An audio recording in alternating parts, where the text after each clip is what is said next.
Big breaking news. విజయవాడలో మావోయిస్టుల కలకలం రేగింది. కానూరులో 10 మంది మావోయిస్టులు ఉన్నట్టుగా ఎస్ఐబికి సమాచారం అందింది. పోలీసులు గ్రే హౌండ్స్ దళాలతో భారీ సర్చ్ ఆపరేషన్ చేపట్టారు. అయితే 4 మావోయిస్టులను అదుపులోకి తీసుకున్నారు పోలీసులు. పరారైన 6 కోసం గాలింపు చర్యలు కూడా చేపట్టారు. పట్టుకున్న 4 మావోయిస్టులను టాస్క్ ఫోర్స్ ఆఫీస్కి అయితే తరలించారు. పోలీసుల అదుపులో ఒక మహిళా మావోయిస్ట్ గా ఉన్నట్టు కూడా తెలుస్తుంది. అయితే సుశీల అనే మహిళా మావోయిస్ట్ అరెస్ట్ చేశారు పోలీసులు. అయితే కానూరులో అదుపులోకి తీసుకున్నారు పట్టణ పోలీసులు. అయితే మావోయిస్ట్ సుశీలను విచారిస్తూ ఉన్నారు ప్రస్తుతానికైతే పోలీసులు. ఈ అంశానికి సంబంధించిన పూర్తి వివరాలు అందించడానికి మా ప్రతినిధి వెంకట్ లైన్ లో ఉన్నారు. ఎస్ వెంకట్, ఇప్పుడు విజయవాడలో 10 మంది మావోయిస్టులు ఉన్నట్టుగా తెలుస్తుంది. సో వాళ్ళు అక్కడ ఎలా ప్రవేశించారు? సో ఈ అంశానికి సంబంధించిన పూర్తి అప్డేట్ ఏంటి? కౌశల్య, అసలు గత 10-15 ఏళ్ల నుంచి కూడా మావోయిస్టులు విజయవాడ పరిసర ప్రాంతాల్లో పెద్దగా ఉన్నట్లుగా కానీ వారి కార్యకలాపాలు జరుగుతున్నట్టుగా కానీ ఎక్కడ కూడా ఇప్పటి వరకు అయితే మనకి సమాచారం లేదు. గత 15 ఏళ్ల నుంచి కూడా. ఎందుకు అంటే గతంలో కొండపల్లి సీతారామయ్య కానీ, కేజీ సత్యమూర్తి కానీ ఇలా కొంతమంది కీలక అగ్రనేతలు విజయవాడలో వైద్యం కోసం రావడం, లేదంటే విజయవాడలో కమ్యూనిస్టులకు పట్టు ఉండటంతో కొన్ని ప్రాంతాల్లో వాళ్ళు ఎక్కువగా తిరిగేవారు. అయితే అప్పటి నుంచి ఆ తర్వాత వారికి సంబంధించిన అసలు దాఖలాలు కానీ అవేవి కూడా ఇప్పుడు ఏం లేవనే చెప్పాలి. కానీ ఇప్పుడు మాత్రం సడన్ గా మావోయిస్టులు విజయవాడలో ఉన్నారు అనే ప్రకటన అటు విజయవాడ వాసులతో పాటు కృష్ణా జిల్లాతో పాటు మొత్తం ఆంధ్రప్రదేశ్ ని కూడా కాస్త కలవరపెట్టిందని చెప్పాలి. ఎందుకంటే రాజధాని ప్రాంతానికి సమీపంలో గతంలో హైదరాబాద్ లో మావోయిస్టులు కొంతవరకు కార్యకలాపాలు నిర్వహించేవారు. అయితే ఆ తర్వాత నుంచి కూడా మావోయిస్టులు పెద్దగా అంటే రాజధాని ప్రాంతాల్లో హైదరాబాద్ లో కానీ, లేదంటే విజయవాడ కానీ, అటు విశాఖ నగరంలో కానీ పెద్దగా ఎక్కడ కూడా కదలికలు ఉండేవి కాదు. కానీ ఇప్పుడు అనూహ్యంగా మళ్ళీ విజయవాడలో దాదాపు 12 మంది మావోయిస్టులు ఉన్నారనే సమాచారం రాదు. గ్రేహౌండ్ స్థలాలతో పాటుగా అటు విజయవాడ పోలీసులు కూడా పెద్ద ఎత్తున గాలింపు చర్యలు చేపట్టారు. ఈ గాలింపులోనే మొత్తం ఇప్పటి వరకు 6 మావోయిస్టులను అయితే అదుపులోకి తీసుకున్నట్టుగా కూడా చెప్తున్నారు. ఇక తాజాగా దీనికి సంబంధించి మహేష్ చంద్ర లడ్డా ఎవరైతే ఉన్నారో దీని గ్రే హౌండ్స్ కి సంబంధించి ఆయన కొంత కీలక దీని ప్రత్యేక దర్యాప్తు బృందానికి సంబంధించి కీలక ప్రకటన చేశారు. అటు మారేడుమిల్లిలో జరిగిన ఎన్కౌంటర్ సంబంధించి, అదేవిధంగా విజయవాడ, కాకినాడ సహా మొత్తం కృష్ణా జిల్లాలో ఎవరెవరినైతే అదుపులోకి తీసుకున్నారు, ఎంతమందిని అరెస్ట్ చేశారనే దానికి సంబంధించి పూర్తి వివరాలు వెల్లడించారు. మొత్తం 31 మంది మావోయిస్టులను అరెస్ట్ చేశామని, అరెస్ట్ అయిన వారిలో 9 మంది సెంట్రల్ కమిటీ సభ్యులు ఉన్నారంటూ కూడా సంచలన ప్రకటన చేశారు. అంటే ఇక్కడ ఇక ఆసక్తికర విషయం ఏంటి అంటే సెంట్రల్ కమిటీ క్రమంగా బలహీనపడుతూ వస్తుంది. సెంట్రల్ కమిటీలు ఒక్కొక్కరు అంటే తప్పుకోవడం, లొంగిపోవడం లేదా కాల్పుల్లో చనిపోవడం వంటివి జరుగుతున్నాయి. కానీ వారు ఇప్పుడు అనూహ్యంగా నగర ప్రాంతాల్లోకి ఎందుకు వచ్చారు అంటే ఆపరేషన్ కగారుతో తమను తాము కాపాడుకునే ప్రయత్నంలో భాగంగా వాళ్ళు నగర ప్రాంతాల్లో తిరుగుతున్నారా అనే అనుమానాలు కూడా వ్యక్తమవుతున్నాయి. ఈ నేపథ్యంలోనే వాళ్ళు విజయవాడ కొంతమందికి అనారోగ్య సమస్యలు అవి ఉండటంతో విజయవాడలోని సమీప ఆసుపత్రుల్లో వీటిల్లో కూడా చూపించుకుంటూ ఉంటారు. కాబట్టి అలా ఎవరికన్నా ఆ కోణంలో వచ్చారా అనే దానికి సంబంధించి కూడా ఇప్పుడు కొంత పోలీసులు ఆరాధిస్తున్నారు. అలాగే పెరంబలూరు నియోజకవర్గ పరిధిలోకి వచ్చే కానూరు సమీపంలో ఉన్నటువంటి 100 అడుగుల రోడ్డు, కానూరుకు తాడిగడుపుకు మధ్యలో ఉన్నటువంటి విఆర్ సిద్ధార్థ కాలేజ్ దాటిన తర్వాత వచ్చే 100 అడుగుల రోడ్డులోని కొత్త ఆటో నగర్ ఉంటుంది. ఇటు మన ఏలూరు వెళ్లే వైపు అంటే ఏలూరు వైజాగ్ హైవే దగ్గరలో అక్కడ కూడా కొంతమంది ఇప్పుడు గ్రే హౌండ్స్ బలగాలు అయితే దీనికి సంబంధించి సెర్చింగ్ ఆపరేషన్ కూడా కొనసాగుతుంది. దీనికి సంబంధించి అయితే పూర్తి వివరాలు కాసేపట్లో మీడియా ముందుకు వచ్చి వెల్లడించే అవకాశాలు కనబడుతున్నాయి. ఎస్, అయితే ఇప్పుడు పారిపోయిన మావోయిస్టులను పట్టుకునేందుకు పోలీసులు ఎలాంటి చర్యలు చేపడుతూ ఉన్నారు? కొంతమంది మావోయిస్టులు బందర్ వైపుగా వెళ్లారని చెప్తున్నారు. మరికొంతమంది మావోయిస్టులు ఏలూరు వైపుగా వచ్చి ఏజెన్సీలోకి వెళ్లిపోయే ప్రయత్నం చేశారు అనేది కూడా కొంత సమాచారం వినపడుతుంది. అయితే అటు ఆర్టీసీ బస్సుల్లో కూడా దీనికి సంబంధించి ఇప్పటికే ప్రత్యేక దర్యాప్తు బృందాలు అటు చెక్ పోస్టుల వద్ద కానీ మరికొన్ని ప్రాంతాల్లో కానీ పెద్ద ఎత్తున గాలింపు అయితే జరుగుతుంది. అసలు ఎంతమంది తప్పించుకున్నారు, విజయవాడ నగరంలో పూర్తిగా మావోయిస్టులు ఎంతమంది ఉన్నారు అనే దానికి సంబంధించి అయితే పూర్తిగా వివరాలు తీసే ప్రయత్నం అయితే జరుగుతున్నట్టుగా కూడా తెలుస్తుంది. అయితే అటు అంటే కేంద్ర కమిటీ సభ్యులు విజయవాడలో ఉన్నారు అనడానికి సంబంధించి కొంత సందిగ్ధత అయితే నెలకొంది. అంటే సాధారణంగా విజయవాడ నగరంలోకి మావోయిస్టులు ఎందుకు వస్తారు, లేదంటే ఏజెన్సీ ప్రాంతాల్లోనే కొన్ని తప్పించుకునే అటు పశ్చిమ బెంగాల్ కానీ లేదంటే ఇతర ప్రాంతాలకు కానీ వెళ్లే అవకాశం ఉంటుంది కదా సార్ అనేది కూడా కొంత అనుమానం ఉంది. అంటే కారణం ఏమై ఉండొచ్చు? అంటే విజయవాడ లాంటి నగరాన్ని ఇలా షెల్టర్ జోన్ గా అమర్చుకోవడాన్ని అసలు దీన్ని ఎలా చూడాలంటారు? అంటే ఎందుకు విజయవాడనే చూస్ చేసుకున్నారు మావోయిస్టులు?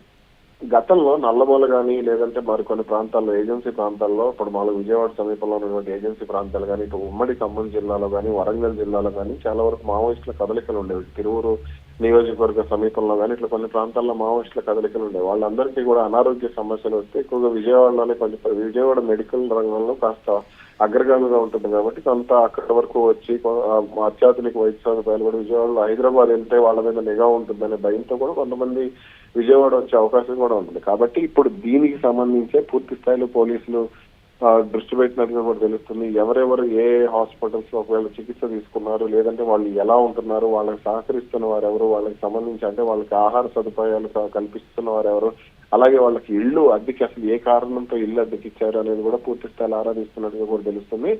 అయితే ఇంకా ఎంతమంది ఉన్నారనే దానిపై మాత్రం ఇంకా పోలీసులు ప్రకటన అయితే చేయలేదు. దీనికి సంబంధించిన పూర్తిగా న్యూ ఆటో నగర్ కానీ విజయవాడ శివారు ప్రాంతాల్లో పెద్ద ఎత్తున కంకిపాడు, అదేవిధంగా ఇటు కేసరపల్లి కానీ గోడవల్లి గన్నవరం పరిసర ప్రాంతాల్లో కూడా పెద్ద ఎత్తున గాలింపు అయితే కొనసాగుతుంది. ఎస్, అయితే విజయవాడలో అది కూడా కానూరులో ఉన్నారు, ఇలా ఒక 10 మంది మావోయిస్టులు ఉన్నారనే సమాచారం, అంటే ఇంత పక్కా సమాచారం ఎవరిచ్చి ఉండొచ్చు? ఖచ్చితంగా అంటే పోలీసులకు సంబంధించి అది మనం స్పష్టంగా చెప్పలేము. ఎందుకంటే వాళ్ళకు ఉన్న నిఘా వ్యవస్థ అలా ఉంటుంది. పోలీసులు కానీ లేదా మావోయిస్టులు కానీ వాళ్ళకి ఇప్పుడు మావోయిస్టుల మీద పోలీసుల మీద మావోయిస్టులు ఖచ్చితంగా నిఘా వ్యవస్థ అనేది ఉంటుంది. సమాచారం సేకరించే వాళ్ళు ఉంటారు. ఖచ్చితంగా వాళ్ళు అరెస్ట్ అయిన మావోయిస్టులు ఎవరైతే గతంలో లొంగిపోయిన మావోయిస్టుల నుంచి పూర్తి స్థాయిలో సమాచారం సేకరించిన తర్వాత ఈ విధంగా విజయవాడలో కొంతమంది ఉన్నారు, ఫలానా ప్రాంతంలో కొంతమంది ఉండొచ్చు అనే సమాచారం కూడా కొంత ఇచ్చి ఉండొచ్చు.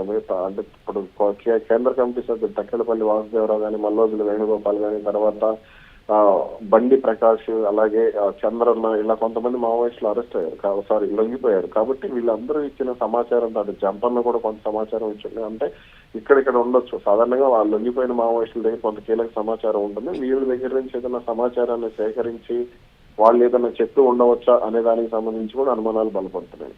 ఎస్, అయితే ఇప్పుడు అదుపులోకి తీసుకున్న మావోయిస్టుల నుండి ఎలాంటి సమాచారం వచ్చింది, అంటే వాళ్ళని ఏ విధంగా విచారిస్తూ ఉన్నారు?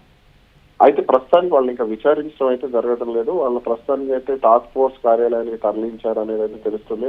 టాస్క్ ఫోర్స్ కార్యాలయంలోనే ప్రస్తుతానికి విచారణ కొనసాగుతుంది. ఆ విచారణ పూర్తయిన తర్వాతనే దీనికి సంబంధించిన ప్రకటన అయితే రానుంది. ఇప్పటికే అటు అవసరమైతే వాళ్లను కేంద్ర ప్రభుత్వం నేషనల్ ఇన్వెస్టిగేటివ్ ఏజెన్సీ ఏదైతే ఉందో ఎన్ఐఏ కూడా అప్పగించే అవకాశాలు ఉండొచ్చు అనే ప్రచారం కూడా జరుగుతుంది. అయితే వీళ్ళు వచ్చిన వాళ్ళు అయితే నిధులు సమకూర్చడానికి వచ్చి ఉండవచ్చు, నిధుల కోసమే వచ్చి ఉండవచ్చు, ఆయుధాలకు సంబంధించిన కొంత సమాచారం ఆటో నగర్ లోని కొన్ని ప్రాంతాల్లో ఆయుధాల కోసం కూడా వీళ్ళు వచ్చి ఉండవచ్చు అనే అనుమానాలు కూడా బలపడుతున్నాయి. కాబట్టి దాని మీద కూడా దృష్టి పెడుతున్నట్టుగా తెలుస్తుంది. ఎస్, అయితే ఇప్పుడు అదుపులోకి తీసుకున్న వారిలో మహిళ కూడా ఉన్నట్టుగా తెలుస్తుంది. ఆమె పాత్ర ఎంతవరకు ఉండొచ్చు? సుశీల అనే మావోయిస్ట్ అదుపులోకి తీసుకున్నారు. కాబట్టి ఆమెను ఫస్ట్ అదుపులోకి తీసుకున్నదే ఆమెనే. ఆ తర్వాత ఆమె ఇచ్చిన సమాచారంతోనే కొంతమందిని అరెస్ట్ చేశారని చెప్తున్నారు. అయితే 31 మందిని అరెస్ట్ చేశారని మహేష్ చంద్ర లడ్డా చెప్పిన తర్వాతనే కొంత ఆందోళన మొదలైంది. కాబట్టి అసలు ఎంతమంది ఉన్నారు అనేది అయితే క్లారిటీ లేదు. అటు కాకినాడలోని తీర ప్రాంతాల్లో కూడా కొంతమంది ఉన్నారు. అటు ఏజెన్సీ రంపచోడవరం వాళ్ళ ఎన్కౌంటర్ జరిగిన ప్రాంతంలో సాధారణంగా మావోయిస్టులకు అక్కడ రక్షణ ఉండదు. దీంతో కొంతవరకు అటు కాకినాడ కానీ మరికొన్ని నగర ప్రాంతాల్లోకి వెళ్లిపోతే తమ మీద అనుమానం రాదు అనే యాంగిల్లో కూడా కొంతమంది మావోయిస్టులు వెళ్లి ఉండవచ్చు అనే ప్రచారం అయితే జరుగుతుంది. ఎస్, అయితే ఇప్పుడు ఈ కేసులో ఎలాంటి పరిణామాలు చోటు చేసుకునే అవకాశం కనిపిస్తుంది?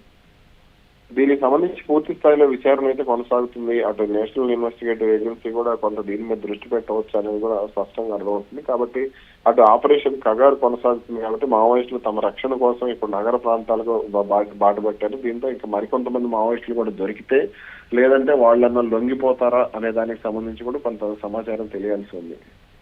Right Venkat, thank you so much for the information. Yes, విజయవాడలో మావోయిస్టుల కలకలం అయితే రేగింది. ఇప్పుడు కానూరులో 10 మంది మావోయిస్టులు ఉన్నట్టు ఎస్ఐబికి సమాచారం అందింది. దీంతో పోలీసులు గ్రే హౌండ్స్ దళాలతో భారీ సర్చ్ ఆపరేషన్ అయితే మొదలుపెట్టారు. అందులో 4 మావోయిస్టులను అదుపులోకి తీసుకున్నారు పోలీసులు. పరారైన 6 కోసం గాలింపు చర్యలు కూడా చేపట్టారు. అయితే పట్టుకున్న 4 మావోయిస్టులను టాస్క్ ఫోర్స్ ఆఫీస్కి అయితే తరలించారు.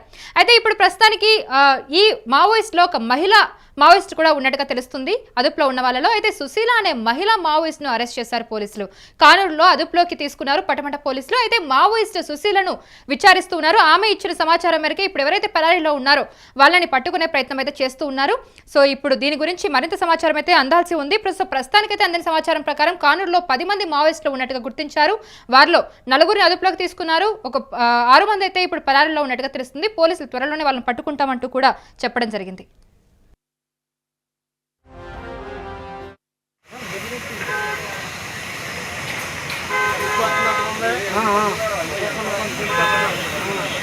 అయ్యో పట్టుకున్నారు భయ్యా, పట్టుకున్నారు.